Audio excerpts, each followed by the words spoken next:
Hey everybody, it's just me. I had some thoughts, some things that were weighing pretty heavy, I guess, on my heart. And for anyone who cares to listen, I thought I would share them. And, this time that we're living in is unprecedented, right? It's like no other. And I think it is definitely a time that you and I, as Christians, as humans, need to be the most compassionate and the most caring and the most kind to others as possible. And one of the ways that we can do that is to be the most real and the most transparent and the most reachable and touchable, even with our faith, even with who we are in front of people. And because people are going to need that. People are going to need to know that that who they are is not so unlike who we are or who we were, perhaps. And along those lines, I've been thinking a lot about, excuse me, about people that struggle or are challenged with their mental health. Mental health issues are incredibly real. They are incredibly prevalent, and yet they are incredibly stigmatized. They are incredibly made fun of, and they are oftentimes people who deal with mental health issues just almost automatically fall on a rejection list somehow, because I think part of it is because people don't quite know how to handle someone who has a mental health issue, whatever it may be, and there's a myriad of them that fall in that category. I think sometimes it's easier to deal with somebody who perhaps has an illness that you can see, because you can see it, and it doesn't have that element of unknown.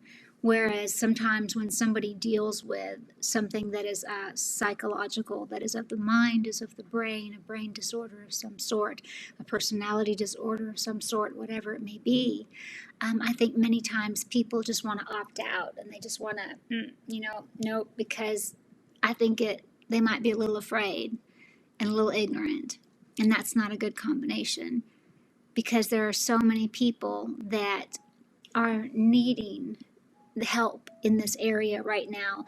There are so many people that are dealing with some type of a mental illness, and in light of the circumstances of this world, the challenges and things, the having to stay at home,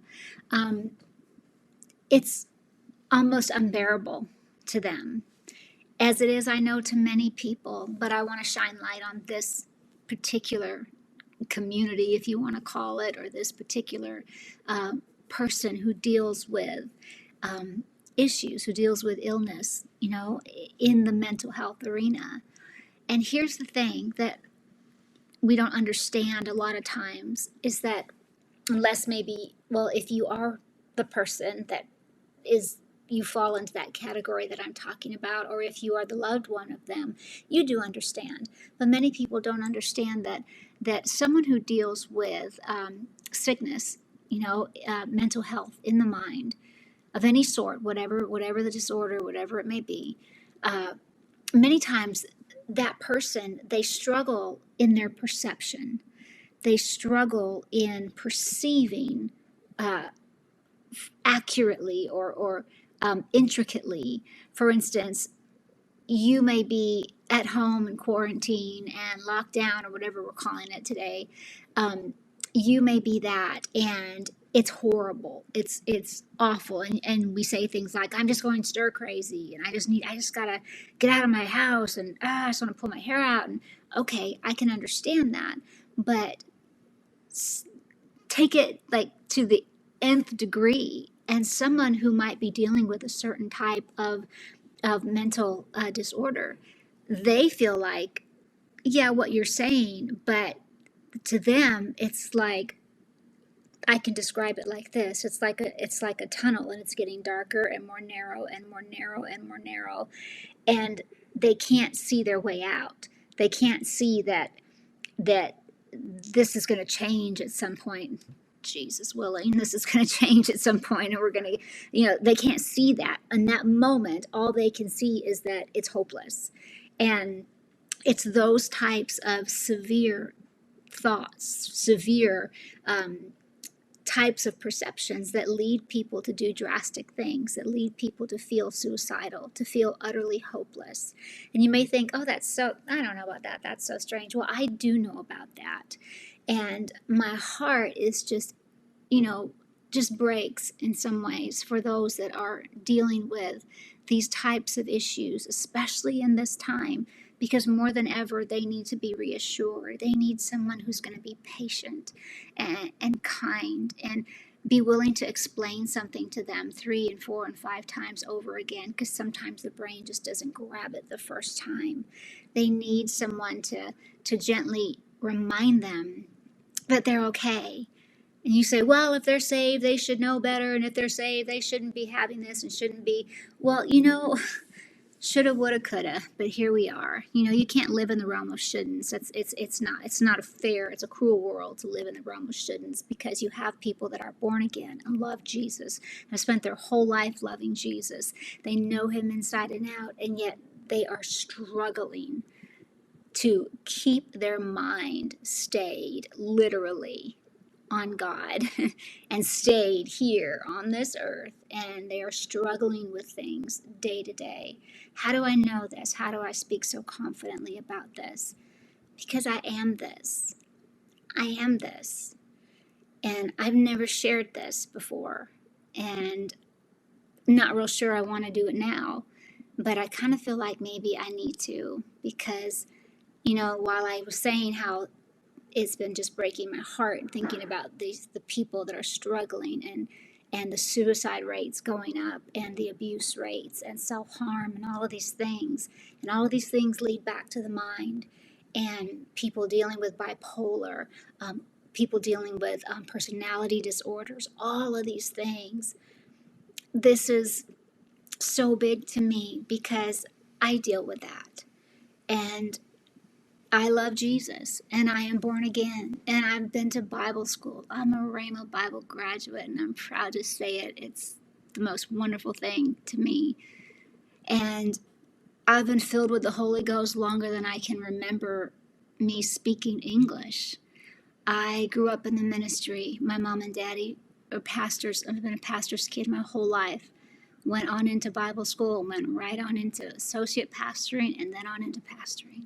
I've done everything from changing diapers, wiping booties in the nursery, to Sunday school, to puppet shows, to cleaning the church, to leading praise and worship, to ministering all over the world in front of thousands.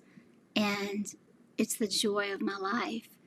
And I never knew. I knew something. I knew I dealt with something, but I never talked about it. And I never knew exactly what I have been dealing with for so many years.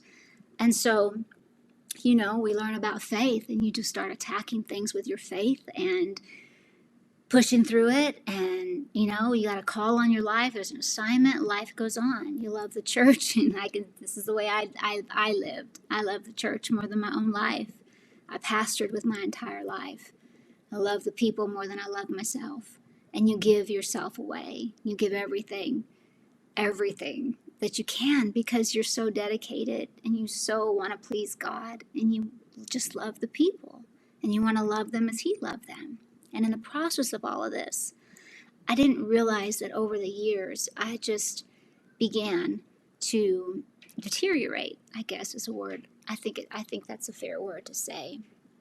And so, to condense a really long story, to bring it up to speed, and the story, there's too many facets of this that I'm not going to bore you and take you into my childhood and all this, but so several years ago, I had a complete breakdown, and the technical term, I had a full-blown manic episode that lasted over several months. And it's actually longer, I think, the more that I'm able to get my memory back and reflect on things and remember as it all comes back. I can kind of realize that, I was struggling for so long before the breakdown. I knew something was wrong. Years ago, I started trying to get help. I started going to the doctor and trying to explain to them how I'm feeling. I would tell them about the symptoms I was having. I would tell them about the fact that I have been, I've had insomnia for well over 15 years. And at that point, it was probably maybe 10 years or so, but it's still something that I deal with every single night. And I know I have the victory over it. Thank you. I'm not saying I don't. I'm just trying to be extremely transparent. I know that this that I'm saying, let me just, all my faith friends, or maybe you're not my friends, I don't know. But, I think I just don't want to be afraid to say what I need to say, with the thinking that, oh gosh, so-and-so is going to see this and they're going to say, oh, yep, see, look at her shaming Brother Hagin. She doesn't even know faith anymore. She said she has this. No, I would just like to speak English and describe something with the understanding that I know who I am, and I know what I am. I know what I have. I know it belongs to me. And you know what? There are some days that it's a lot of work to walk in what I know I have. And it's been hard work. Let me just say that the last 2 years. But nevertheless, I know I have the victory. And it's obtaining it day to day. And so anyway, I was going to the doctor, from doctor to doctor, trying to explain. And so I kept getting diagnoses like, well, you're just stressed out. You're just completely stressed. And that wasn't necessarily wrong. I had put myself, now I see, I take full responsibility for every bit of this, every single bit of it. Put myself under a lot of stress with just giving, and like the one doctor had said, well, basically, you've just given yourself away to your people. You've been doing this pastoring thing too long, and you need to just go do something where you're not in any kind of people business, because you've totally, destroyed the serotonin in your brain right now, and so you just need to. Well, that wasn't really an option. I didn't feel like I was had the option to just say, okay, I quit. And I didn't want to, and wouldn't have. But next doctor, well, you just need to do yoga. Yoga's like the cure-all. Hey, if you do yoga, yay for you. I keep saying I'm going to try it. I kind of did try a little bit, but darn, it's that whole like being quiet and concentrating, like clear your mind thing. Do you know what it would take for me to clear my mind?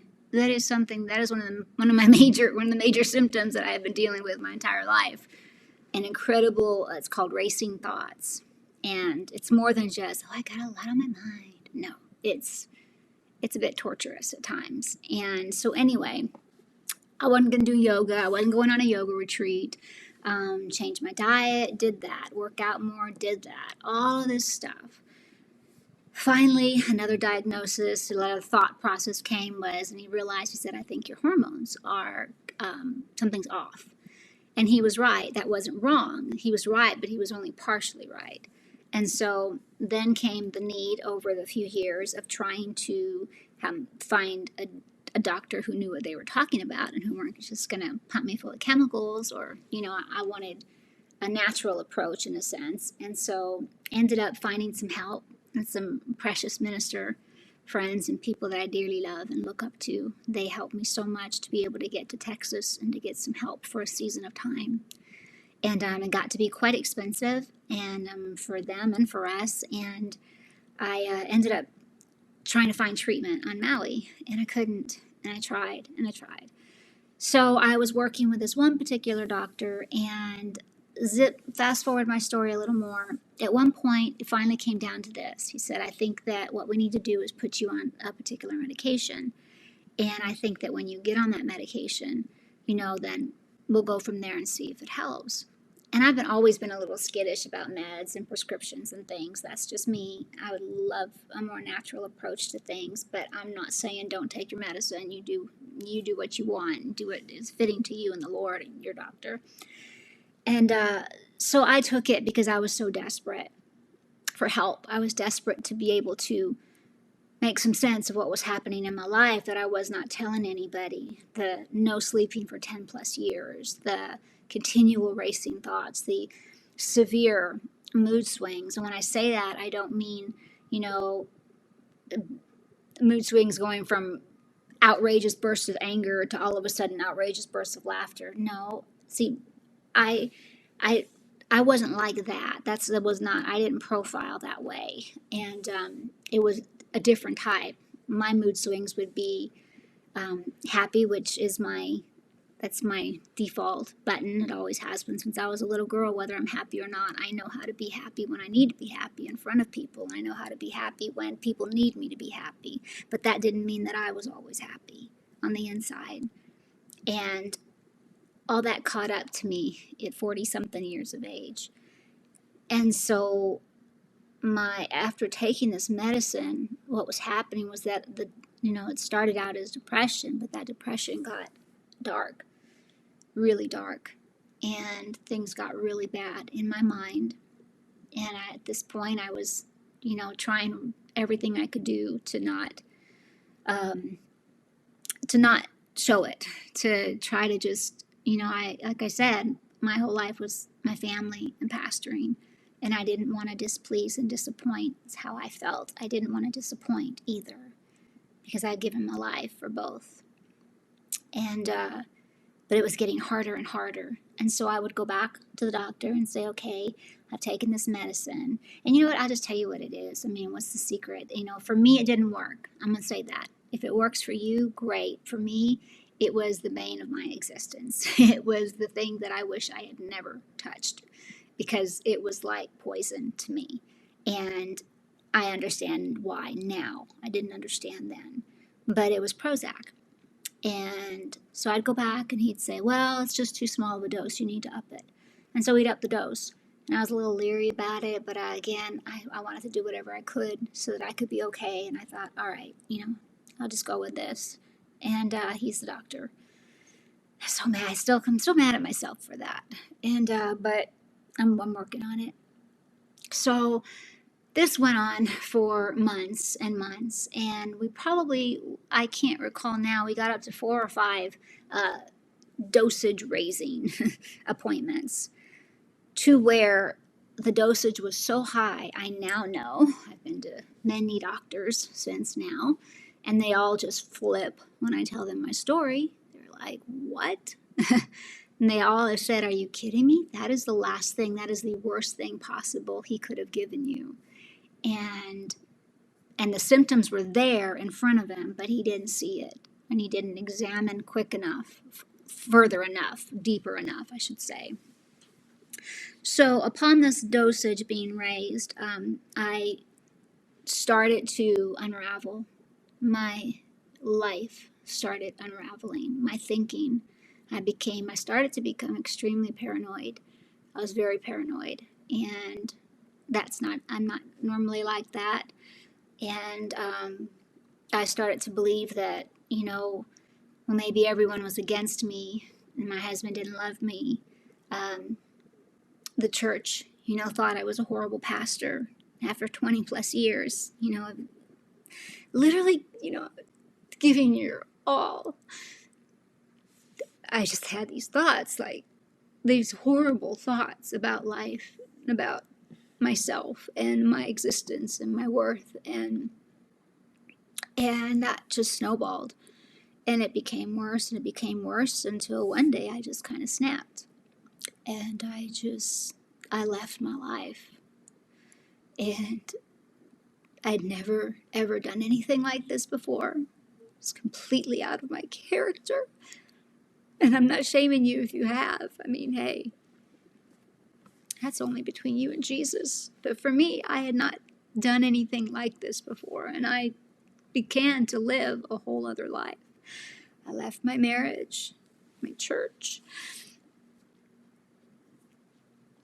and I said and did things for the next several months that I've never said or did in all my years. in all my years. And this is the first time I'm able to really, outside of a doctor's office, a therapist, a psychiatrist. Yes, I see a therapist and a psychiatrist, and Jesus still loves me. So, I know how many people feel about that, but I really don't care. So I have not shared this a lot, so it's hard. But, and I don't feel like, I feel like it's my story, and I feel like I should be allowed to say how much I want to say in detail. And I'm not going to say a whole lot about the details of the things that I did, because I would never want to hurt anyone any more than I already have that was in any way affected or involved in the things that I said and did. And, that's the thing, I guess, is that this is the thing that has caused me to be suicidal over these last few years, to the point where my husband's had to make sure that there was no medication, to take all the medication, the things away, so I couldn't have access to it unless I needed it, to the point where he couldn't leave me alone, afraid to leave me alone. And the only people that I've told this to, of course, is my mama and my daddy and my husband, and some to my baby girl, Bethany. But it's that, that's the thing that hurting. I never meant to do it, and I did. I lived my life. I was like, my whole life was like this quest to hurt someone else. I mean, since I was a little girl, to hurt someone else was the worst thing in the whole world. It didn't matter if I got hurt. I'd rather get hurt than see someone else hurt. And I lived that way, pastored that way.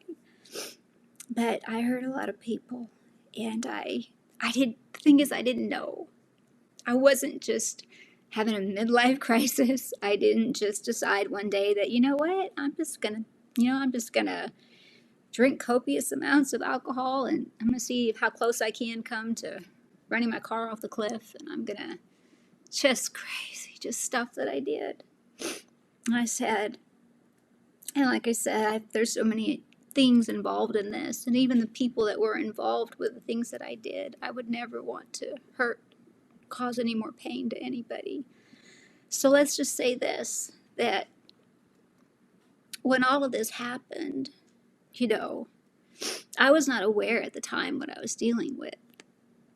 And there came a point that it was only the grace of God. In the midst of this fog that I was living in, I remember having a thought to stop the medicine. And I knew that I was not supposed to do that, because at the dosage I was taking to get off of it could be extremely dangerous, hard on the body. But I didn't care. I just had this thought, stop taking the medicine. So I listened. And I couldn't tell you at that point that I thought, that's God. Because at that point, I thought that, that the Lord was done with me. And I just was such a disappointment. My life was a disappointment. And everything, so I couldn't say at that moment, that was God. But I know now it was. So I took myself off the medicine. And I slowly now know, the doctors have explained to me what was happening. I slowly began to come down. And it was like waking up from this really foggy, dark, black, gray dream, nightmare type of a thing, where you're just barely, slowly waking up, and you're kind of seeing light, kind of seeing things. And so I want to fast forward a little bit, because I know our time's running out, and I know that nobody wants to sit and watch this long video. So when I began to come back to myself, in a sense, and come back to my family, come back to things, the shame of what I had done was more than I could bear. And I was not yet in my right mind. I couldn't hardly think straight. I couldn't talk. My memory, I'm still working on that. My memory, all of these things was just a mess. It was just gone in a sense. And I felt like I couldn't go back to church because not only could I not even function hardly, but I was still coming to grips with what in the world just happened over these last few months. What have I done? And why? Why? Was I secretly a horrible, evil, lustful, whatever person and never knew it? And all of a sudden it just came out? I mean, it sounds crazy, but you have these thoughts like, what? And so I knew that I needed to further help. And I'm really like fast forwarding. There's so many details that are involved here, but it's just too much at the time. But I knew I needed help, and we knew the only way I could get it was I knew we had found a doctor who, in Huntington Beach, who specialized with, I'm going back to the point I left, with hormone imbalances and chemical imbalances was what I was diagnosed as. But he was the open door to lead me to his partner. He ended up bringing in a partner at that time in the practice. And between the two of them, they began realizing that this is far more than hormones. There's something going on here. And so they began sending away, taking some tests and sending them away to some really profound labs in Chicago and these different places to test my neurological functions. That led them then to realize, and I'll never forget sitting in the office and trying to explain to this doctor, like, all these supplements we're spending hundreds and hundreds of dollars a week. I mean, just hundreds, trying to take this and take that and do this, and like it is not working. And and I explained to her again, like, this is what I just come through. I just blew up my life and I need help. I mean, I literally, everything I ever loved is gone, it feels like. And it's not true now. I can see that now. But that's how it felt, because I gave my life from family and church. And so it was from there that she pushed and pursued and tested and finally looked at me at one appointment. And I will never forget this. She looked at me and she said, "Has anybody ever told you you're bipolar?" And oddly enough to say, it was like such a relief. It was a relief. Because for half a second, I allowed myself to believe that I wasn't this horrible person that went around hurting people that they love. And all these people mad at me, And I know there's people that have just walked out there. I'm done with. They want nothing else to do with me. They've made that clear. They left my life before I could even figure out what just happened. People that I love, people that swore, "We're with you, Pastor Robyn. We're with you to the end." Yeah, that was a quick end. And I know I've hurt people. People have voiced, "I hate you for what you did. You disappointed me. You let me down. I looked up to you. I hate you." And those words had a lot to play. It was really hard. It didn't help the suicidal ideality. Let's just say that. But that's on me. Whatever. I'm walking through it, have dealt with it, dealing with it, whatever you want to say. But knowing that started me on a path. She then said, "This is beyond my expertise. You need to go to this doctor." And so from there, we started the process of finding doctors who actually knew and actually believed me and believed my story. And I've had 3 separate doctors that have looked at me and said, "I've never seen or known anybody who was so willing to take such responsibility upon themselves for what they've done like you have." And they said, "But the thing that you don't realize is that you were sick. That literally the frontal lobes of your brain, the functioning of your brain in a manic episode, it was induced by the use of Prozac. Your brain cannot ever, not ever again in your lifetime, can you even ever put Prozac in your mouth. It is like poison to you. And so when it messed with me, it triggered, as they have said, science believes that bipolar disorder, it's a brain disorder. And it's been there, for, it's hereditary things. And I feel so talking about this because I know that so much of faith community and so many Christians are probably, you're like throwing rotten tomatoes at me because you're like, no, it's not, it's under the blood. I know that. That is why I'm still here and I wasn't found dead because of the blood. So you can't just dismiss people that deal with mental illness, whether you think it's real. It doesn't matter. If it's real to them, it's real. So, after many doctors and still working with doctors, I just had 2 appointments this week, and I see one weekly, and just learning a lot, and help has come slowly over the years, but thank God it is coming. It is here. Some things have worked. Some medications have been horrible. Some have been, for me, this is just me. Again, I'm just being transparent. And what you do is totally up to you. It has to feel good and feel right in your heart and your spirit between you and God and your doctors. For me, I'm so thankful that to not be on any kind of prescriptions right now. I am working really hard, like daily, to get better, to control and deal with things. Spiritually, as I told them, that's my part. I know what to do.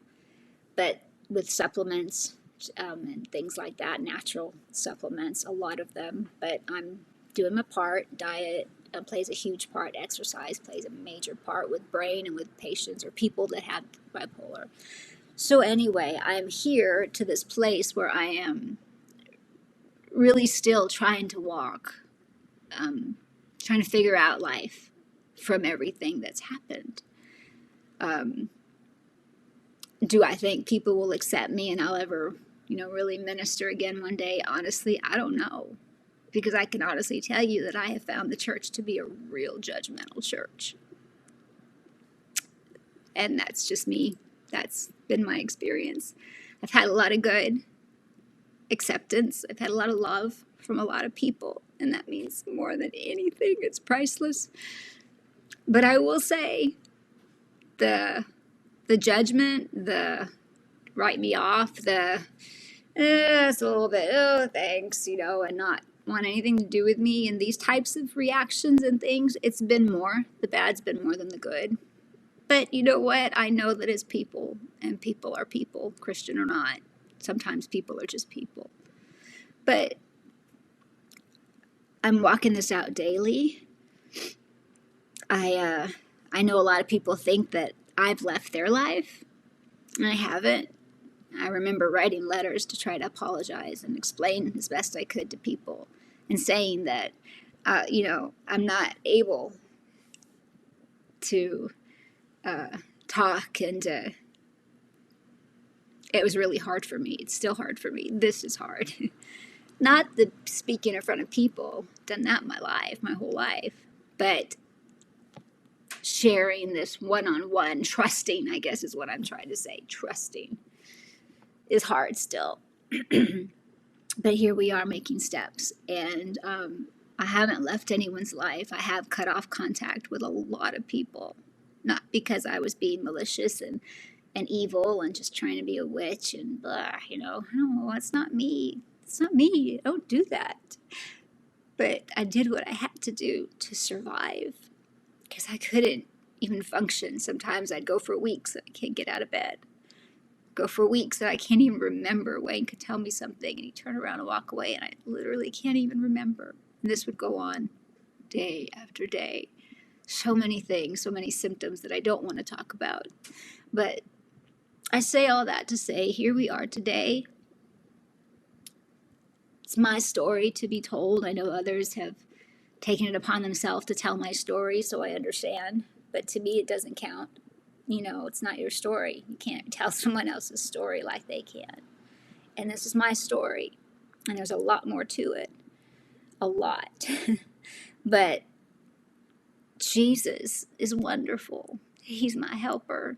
He's everything. He's just everything. And if I could say this, I'm so over time. Let me finish. I guess we'll just finish it. My husband's sitting over there saying it's okay. I just get concerned. I know a lot of people have the attention span of a gnat. So, it's like, what do we do? We hurry up is what we do. If you're even watching this, who knows? I'm assuming you're watching this. You could be like so watching Andy Griffith or something right now, whatever. But I want to say that I don't know. I know to a degree, but I can't tell you I know what the future holds. I know that I'll be doing conferences again, and I'm going to do this, and I'm going to be leading worship again, and I'm going to do this and that and that. Not really sure, but I do know this. I do know that my Father loves me. I do know that I am not my diagnosis.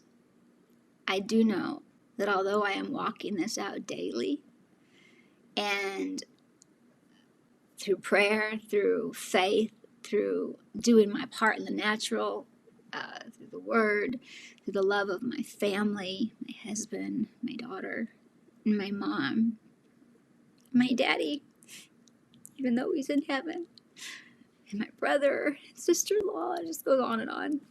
My little family unit.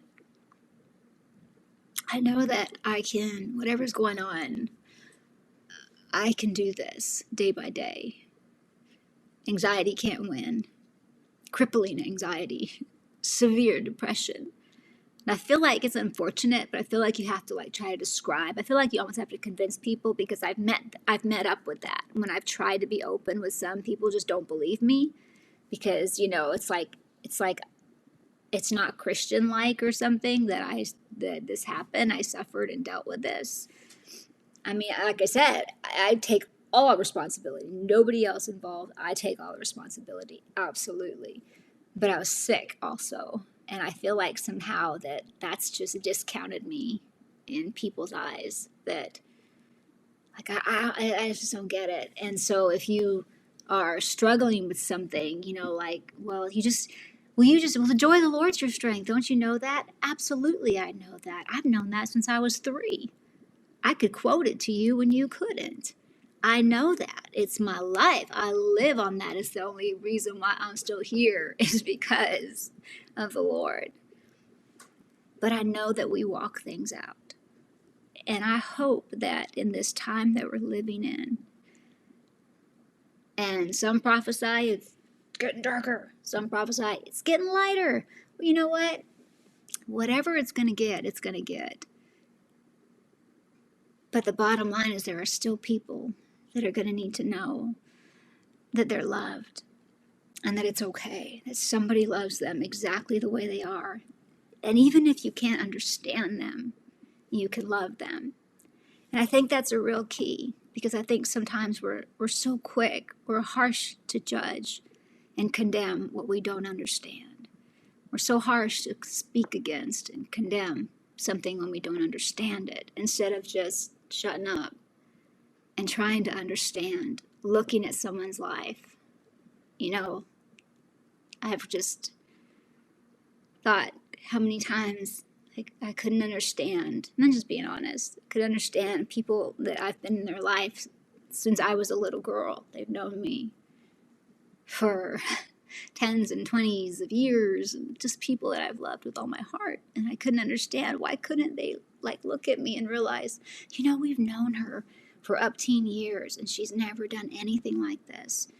She's never gone wild. She's never tried to hurt her family or her marriage or her church. She's always tried, whatever, why was it so easy for people just to say, she did what?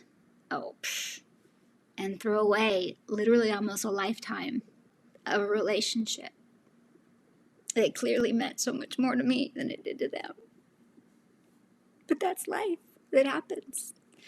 Sometimes, especially pastoring, I realized the words that this pastor said to us so many years ago. I couldn't fathom it. It is true. I remember this pastor saying to us so many years ago. He said, you need to know this. He said, you may always love people more than they will love you back. And I'm so sad to say that I have found that to be true time and again.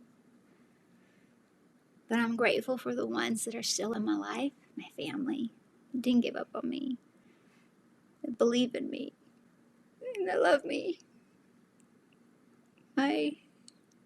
That help me literally daily. Sometimes my mama helps me all day just to get through the day.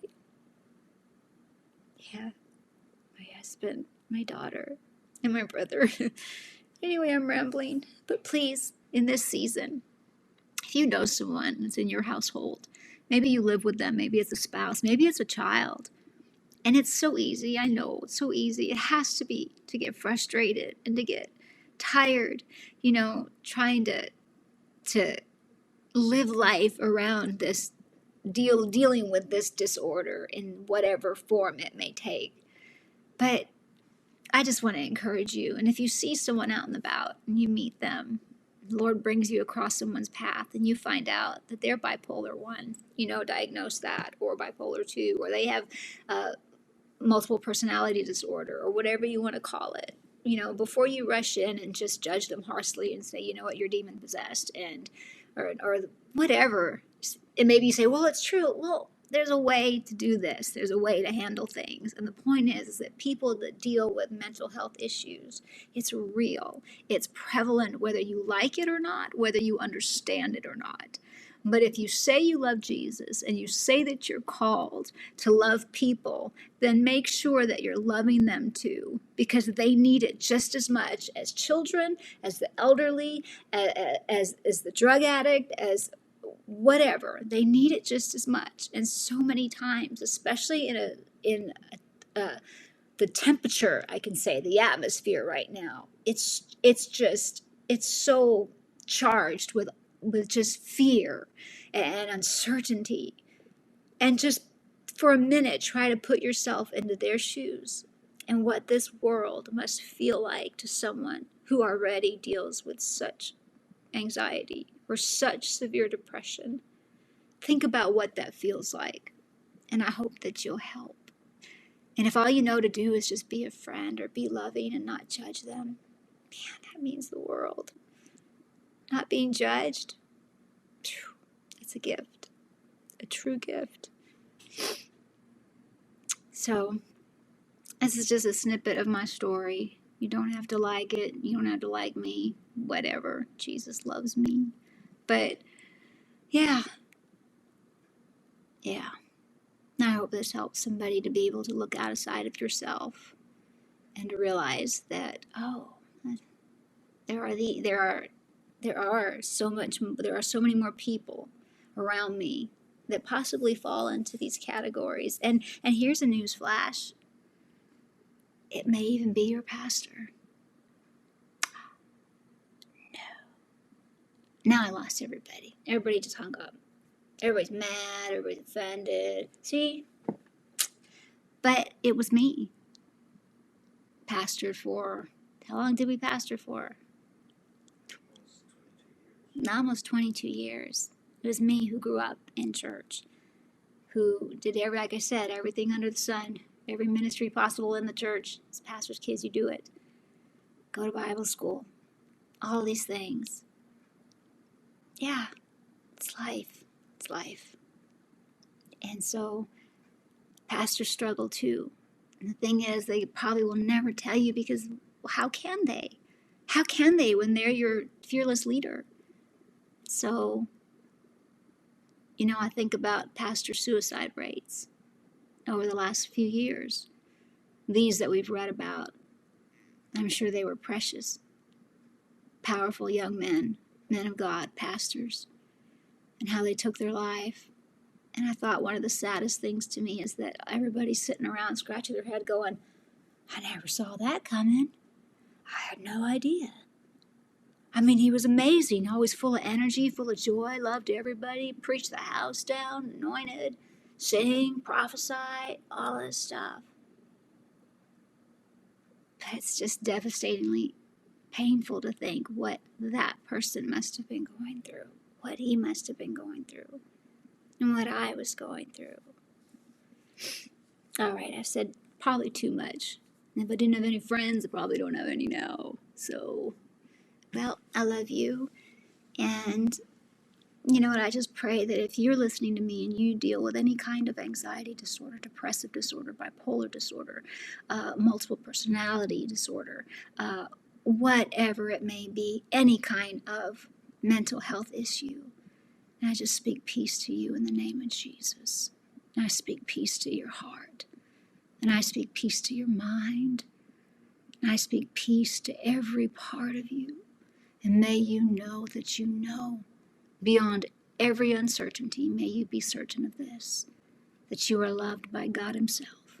He loves you powerfully. He loves you personally. And he loves you passionately. And you're going to be okay. Yeah, we're in this together.